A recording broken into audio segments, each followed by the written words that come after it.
ত্রয়োদশ জাতীয় সংসদ নির্বাচনে পেয়েছেন জামায়াতে ইসলামীর নমিনেশন। এই গেল বৃহস্পতিবার তার নির্বাচনী এলাকা থেকে গণমিছিল ও সমাবেশও করেছেন জামায়াতের পক্ষে। অথচ ৬ বছর আগের এক ভিডিও দিব্যি এখনো ইউটিউবে আছে, চাইলে দেখে নিতে পারেন। সেই ভিডিওতে তাকে বলতে শোনা যায় তার ১৪ গোষ্ঠীর সবাই আওয়ামী লীগ করে, এমনকি শেখ হাসিনা জান্নাতি নারী, এমন কথাও তাকে বলতে শোনা গেছে। জনপ্রিয় ইসলামী বক্তা আমির হামজার কথাই হচ্ছে, তবে সম্প্রতি তার কথার সুর পাল্টে গেছে, যার প্রমাণ ইউটিউবেরই আরেকটি ভিডিও। সেই ভিডিওতে তাকে বলতে শোনা যায় বিগত আওয়ামী লীগ আমলে ঘটে যাওয়া দুঃখের কথা। আওয়ামী লীগ ক্ষমতায় থাকার সময় অনেক জনপ্রিয় ধর্মবক্তার বক্তব্যে একটা নির্দিষ্ট অবস্থান দেখা গেছে।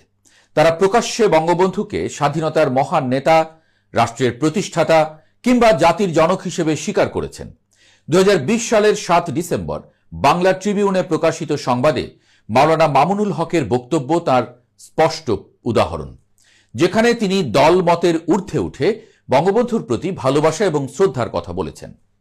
কিন্তু ২০২৪ সালের গণ অভ্যুত্থানের পর রাজনৈতিক বাস্তবতা বদলানোর সঙ্গে সঙ্গে এই বক্তব্যের সুরও বদলে যেতে দেখা যাচ্ছে। আওয়ামী লীগ ক্ষমতা হারানোর পর, শেখ হাসিনা দেশ ছাড়ার পর একই সব বক্তার অনেকেই এখন বঙ্গবন্ধুকে হেয় করে কথা বলছেন, মুক্তিযুদ্ধের পক্ষের মানুষদের আক্রমণ করছেন, এমনকি ৭১-এর প্রজন্মকে গালাগালি করতেও পিছপা হচ্ছেন না। আমির হামজার পুরনো ও নতুন বক্তব্যের ভিডিও এই পরিবর্তনের স্পষ্ট দলিল হয়ে উঠেছে। এদের হাতে কি ইসলাম নিরাপদ? আর এসব নিয়ে এবার মুখ খুলেছেন জনপ্রিয় সাংবাদিক আনিস আলমগীর। এক ফেসবুক পোস্টে তিনি যা বললেন তার সারমর্ম অনেকটা এরকম: ধর্মবক্তাদের কাছ থেকে মানুষ ধর্মের কথা শুনে শুনে ধর্ম শেখে। এই জায়গাতেই প্রশ্ন তুলেছেন সাংবাদিক আনিস আলমগীর।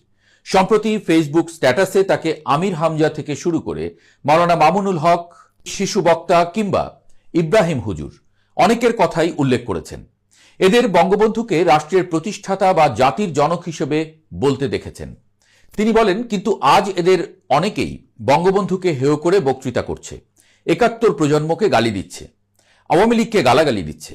এরপর সাংবাদিক আনিস আলমগীর যা বললেন তা ভাববার বিষয়। তিনি রীতিমতো প্রশ্ন ছুড়ে দেন, যাদের বক্তব্যে এমন দ্বৈত ভাষা, এক এক দিন এক এক কথা বলে, তাদের হাতে ইসলাম কতটা নিরাপদ? মানুষ তাদের কাছ থেকে আসলে কি শিখবে? শুধু কি ধর্ম? ক্ষমতার পট পরিবর্তনের সঙ্গে সঙ্গে কি মুক্তিযুদ্ধ নিয়ে ভাবনা বা বলার ধরন পাল্টে যায়নি? বিবিসি বাংলা বলছে, বাংলাদেশে গণ অভ্যুত্থানের মাধ্যমে শেখ হাসিনা সরকারের পতনের পর থেকেই মুক্তিযুদ্ধের